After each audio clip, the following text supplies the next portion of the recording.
everybody. Welcome to this lesson. Welcome to Bangor Christian Schools 2015. This is lesson 8.5, the Law of Sines and Cosines. Okay.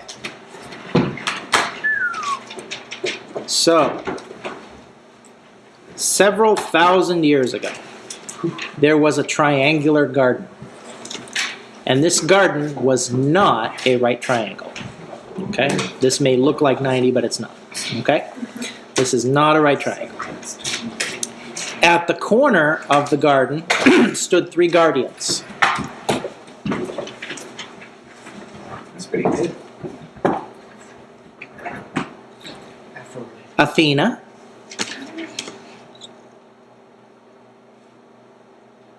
Bob. Callidas, Bill.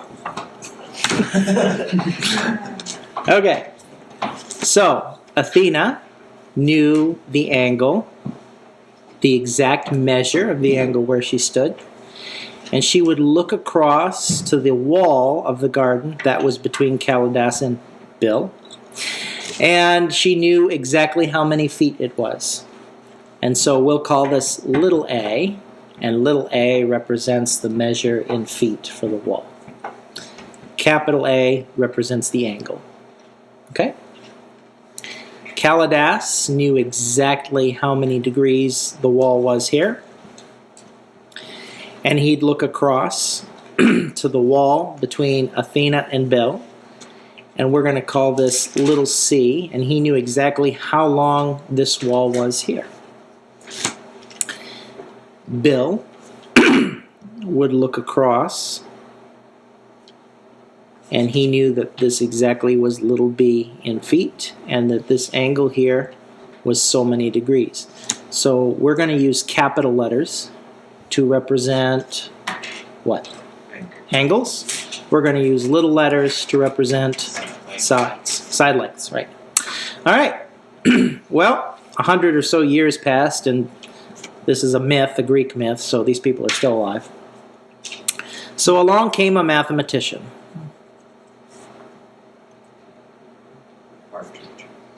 I'm not that old. He's a good-looking dude. He's out of mocking. Yeah, good. I could not do that. His name was Mathematicor.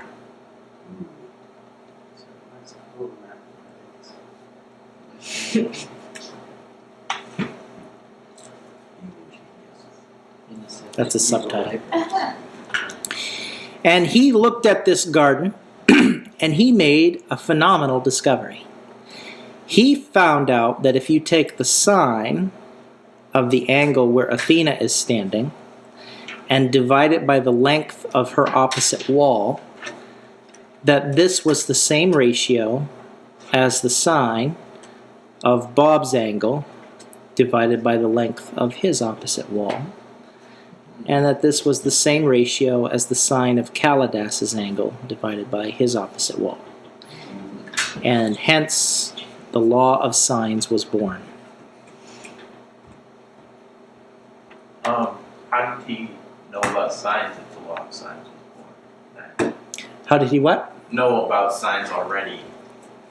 If he knew that. Oh, Pythagoras had already figured out cosine, sines, and tangents long before that. Mathematical. Right. Way before Mathematicor, Pythagoras was the one who figured out right triangles. Now, this is really cool because now this means we can solve almost any triangle in the universe. And it doesn't have to be a right triangle. So, I'll go ahead and save this real quick. Actually, I did that this morning, so I've got the notes this morning I also saved. So, that's the case right there. All right. Now, let's go ahead and let's take the following situation. So here's a triangle. And I know that this is 44 degrees. I know that this opposite is 15 and that this length here is 16. Here's angle A, here's angle C, here's angle B. So now I'm going to use the law of sines. So, Becca, the law of sines says that the sine of 44 degrees divided by, what is the side of the triangle that's opposite the 44? 15 is equal to the sine of angle Bill, divided by 16 is equal to the sine of angle Caladas divided by little c. What's the one thing right now we cannot find? C. We can't find anything about capital C or little c. However, I noticed that in this equation, the only variable here is what? B. Angle B. So we use cross multiplication to solve that. 16 times the sine of 44 degrees is equal to 15 times the sine of angle B. Next step, divide both sides by 15. So 16 sine of angle 44 degrees divided by 15 is equal to the sine of angle B. How do I get rid of the sine? Sine inverse. Which means, Luke, that the final answer, angle B, is equal to the sine inverse of 16 times the sine of 44 degrees divided by 15. This is called the exact answer right here. So since you have to sine inverse each side, that's the reason why. That's the reason why. That's exactly right. So for those of you who do not have TI-84, now if you have a TI-84 or TI-83, you can type that in verbatim, the exact way it looks, and you'll get the answer. But most people don't, and that's okay. So Austin, what you do first, and I want Austin to do this for me, first just figure out what is 16 times sine 44. Just do that first. 16 times sine 44. And then just let me know when you have it. Now divide by 15. Tell me when you have that. Now do the sine inverse. And once you get the answer, round that for me to the nearest hundredth and tell me what you get. 47.8. 47.8, nothing else? 1 degrees. And now I know angle B. Okay, so you want to do 16 times sine 44 divided Yep. by 15, then 1. Now, the surefire way of getting this is doing this a piece at a time. So first, just do 16 times sine 44. Yeah, I did that. Get a number. Now divide by 15. Yeah. Then, after you've done all that, then take the sine inverse. And you just do Sine inverse of whatever answer you had here. And that's what we get. Now, angle C is no longer a mystery.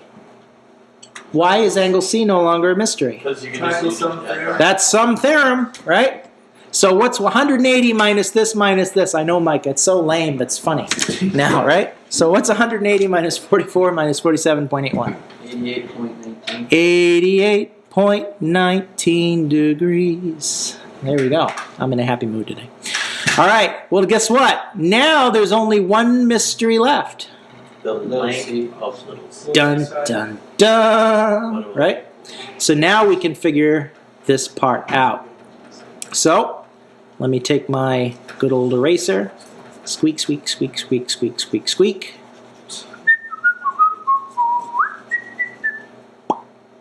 Here we go.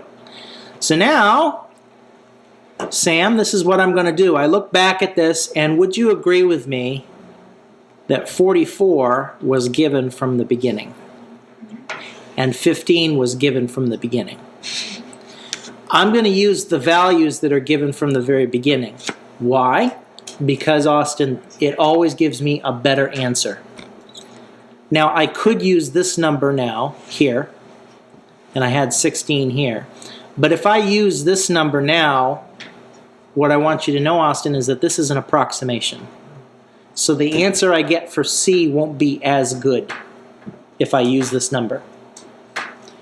So I'm going to use 44 degrees, Luke, and I'm going to use 15.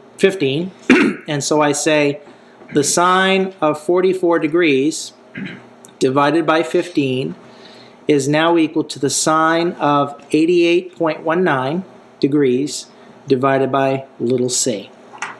Cross multiplication saves the day. C times sine 44 degrees is equal to 15 sine 88.19. And so C is equal to 15 sine 88.19 divided by the sine of 44 degrees. So in your calculator, the first thing I want you to do, what's 15 times the sine of 88.19 degrees? Just calculate that. 2.85. Okay, did everyone get that? 2.85? Whoops, I'm running. 14.99. 14.99. Did everyone get that? Yeah. Now divide by sine 44 degrees.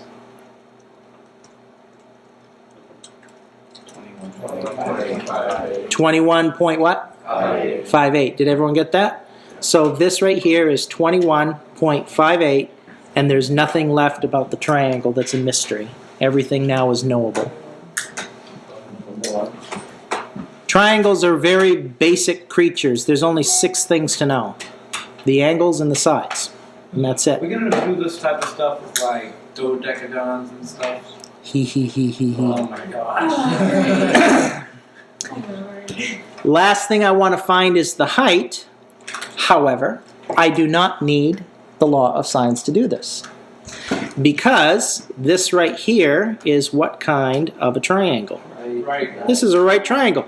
What do I use to work on right triangles? Yeah, Pythagorean theorem would work. So 16 squared minus 21.5 squared. Oh, there's a problem here. Actually, this is not 21.5 squared. It's the whole thing that's 21.5 squared. Right. But we have this thing called SOHCAHTOA, right? And we know the hypotenuse is 16. H is what in relation to the 44? Opposite the 44 degrees. So which part of SOHCAHTOA are we going to use? 10. Wait. Sorry. Sine, right? Opposite over hypotenuse. Don't get confused. I know I use the letter H. That's not hypotenuse. The 16 is the hypotenuse. So now what I do is I squeak, squeak, squeak, squeak.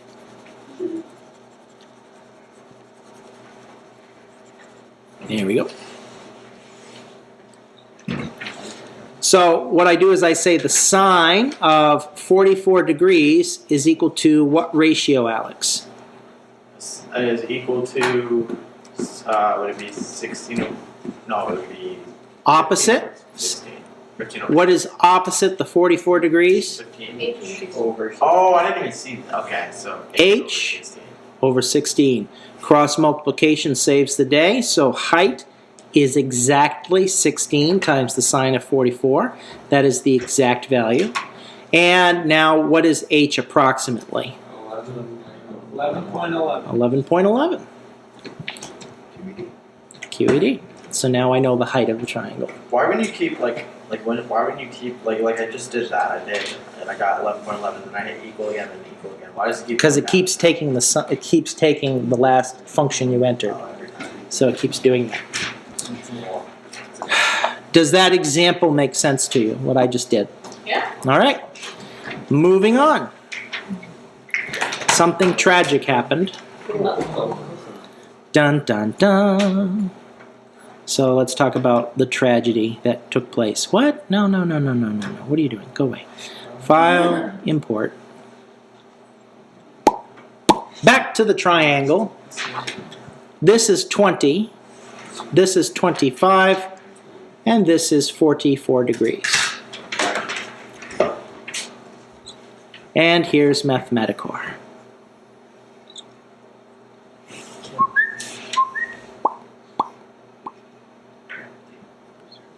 So Mathematicor was pretty happy until he was given this triangle.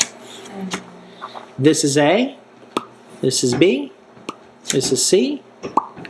And so he said that the sine of 44 degrees divided by little a, little b, little c, divided by little a is equal to the sine of angle B divided by 20 is equal to the sine of angle C divided by 25. He used his law of sines. there's a problem. Do you see the problem? Sine of 44 over what? Something unknown, right? Is equal to the sine of something unknown over 20 is equal to the sine of something unknown over 25. You can't solve for a variable. You can't solve for two variables right now in an equation. Unknowns were everywhere, and, well, let's just say life was not good. Okay? So he had to rework this. He had to rework this. So how's he going to rework this? Okay.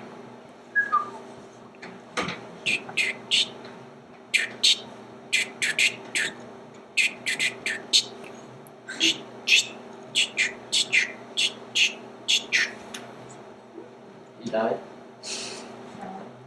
Rest in peace, little homie. He's got normal lines. They're smiling again? Mathematicor needed help. So he found out where Pythagoras was buried. Oh, I see what that is. In that Mushrooms. is it green? Get the knife. Okay. Wait, did you give me one up mushrooms? And brought Pythagoras back to life. And so he and Pythagoras began to work together on this problem. And they studied very, very, very diligently. And they finally found another truth. They found out that if you have any triangle, and it doesn't have to be a right triangle, here's A, B, and C. Here's little b, little a, little c. They discovered that a squared was equal to b squared plus c squared minus 2bc times the cosine of the angle between b and c. What's the angle between b and c? Angle A. And then they further discovered that b squared is equal to a squared plus c squared minus 2ac times the cosine of the angle between a and c. And c squared is equal to a squared plus b squared minus 2ab times the cosine of angle c. And thus, the law of cosines was born, which lovingly became Super. the super Pythagorean theorem. Now, Sam, the Pythagorean theorem only works on right triangles. This works on them all. Every single one in the universe. And I don't care who's right and who So if isn't. we know two sides, we can find the third one. If you know two sides in the angle between, In the angle between, you can find the third one. you can get the rest. You can get everything from this. So, The secret of life. the secret to triangular life is correct. So we return to the problem in question. And this was A, so this is little a, this is little c, this is little b.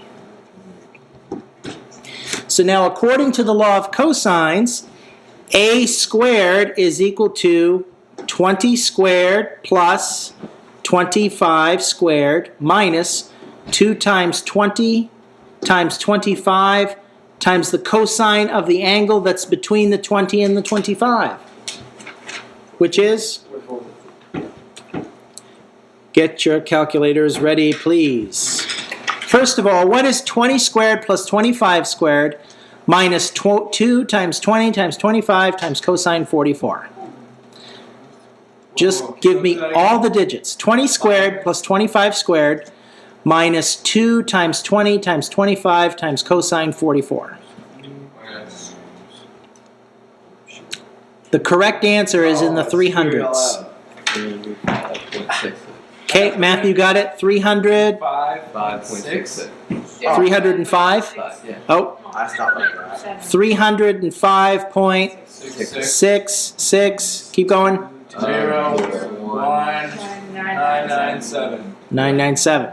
Now, what are we looking at here? We're looking at a squared. We want the square root. a, so we take the square root property. And what is the square root of that to the nearest hundredth? 17.48. 17.48. And so that's the length of side A, right there. I hate that bell. Okay, so now if you didn't get the 305, let me show you how you would end up doing it. This becomes an easy calculation for those who have TI-84s. But if you don't have a TI-84, this is what you do first. First, take your calculator. If you don't have a TI-84, get that out now. And first, just do 20 squared plus 25 squared. You should get 1,025. Look up at me and nod your head if you got that. Okay. Now, say minus, and then on your calculator, you should have a parenthesis key, a beginning parenthesis key, like this. So hit that key once. Now it's time to do 2 times 20. So another parenthesis. Not yet. Just 2 times 20 times 25 times the cosine of 44. And then close the parenthesis after you do those 4 multiplications. Then hit the equal sign. And now you should get 305 point. Got that. Now take the square root of that number. And you should get 17.48 to the nearest hundredth. Got that too. That's how you do it. All right. Here's the cool thing, Luke. You only need the law of cosines one time. What? What? You only need the law of cosines one time. Why is that? Now we know A, right? Yeah, now we can do the law of sines. So if we know A, what works now? Oh, sorry. The law of sines works. Oh, excuse me. Now, could we use the law of cosines to figure everything else out? Yes. But it's kind of like killing a mosquito with a grand piano. Overkill. It's overkill. Right? It works, right? But it's overkill. Remember that. You only need the law of cosines once. Now, the key to remembering this, Luke, is that 44 is the angle that's between the 20 and the 25. That's the key. Okay? This is called an intended angle. So when I say an intended angle, I mean an angle that's between two sides. These are the formulas that I've written. A squared equals B squared plus C squared minus 2BC cosine of angle A. B squared equals A squared plus C squared minus 2AC cosine of angle B. And C squared equals A squared plus B squared minus 2AB cosine of angle C. Charity, there is only one law of cosines, and it looks from this like we have 3. But there's really only one. So what I want you to do is to write down the verbal form of this, because the verbal form is the one that's more important. If you can understand the law of cosines verbally, then you've got it. Okay? And it's kind of like the scarecrow from The Wizard of Oz. The square of any side of a triangle is equal to the sum of the squares of the other two sides minus twice their product times the cosine of the intended angle. What? Okay, let's write that out. The square of any side, emphasis on that, of a triangle. Isn't this the wrong thing, though? No, this is correct. This is what the scarecrow should have said. Oh, that's what I thought. Yeah. He said that the sum of the two squares of the sides of an isosceles triangle is equal to the square of the other side, which is wrong, because first of all, it has to be a right triangle, and it's only the sum of the squares of the legs that's equal to the square of the hypotenuse, not the sum of the two squares of any sides is equal to the third side. So he should have said this, and he would have been right. Like, wrong. Yeah, I look at that now, and I'm like, oh, man. I saw this meme. It was like, Okay, let's not get off track here. Just a second.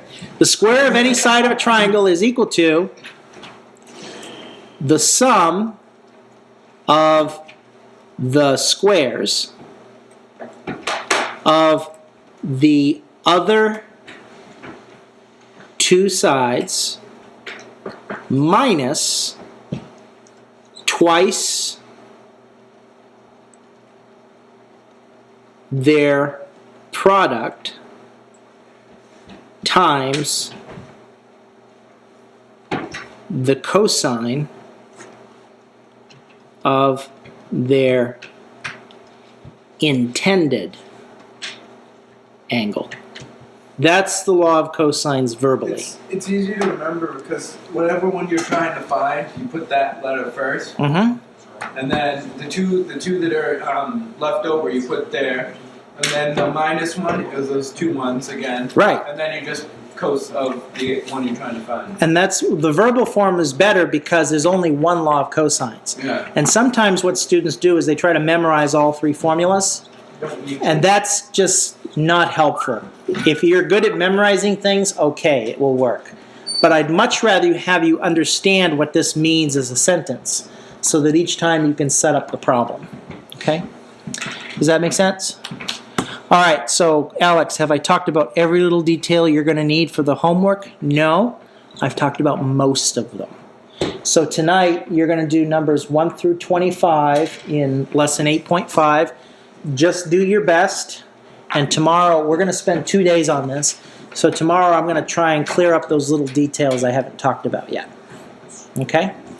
All right, this has been Geometry Lesson 8.5 at Bangor Christian Schools, year 2015. God bless you wherever you are today. Father, Son.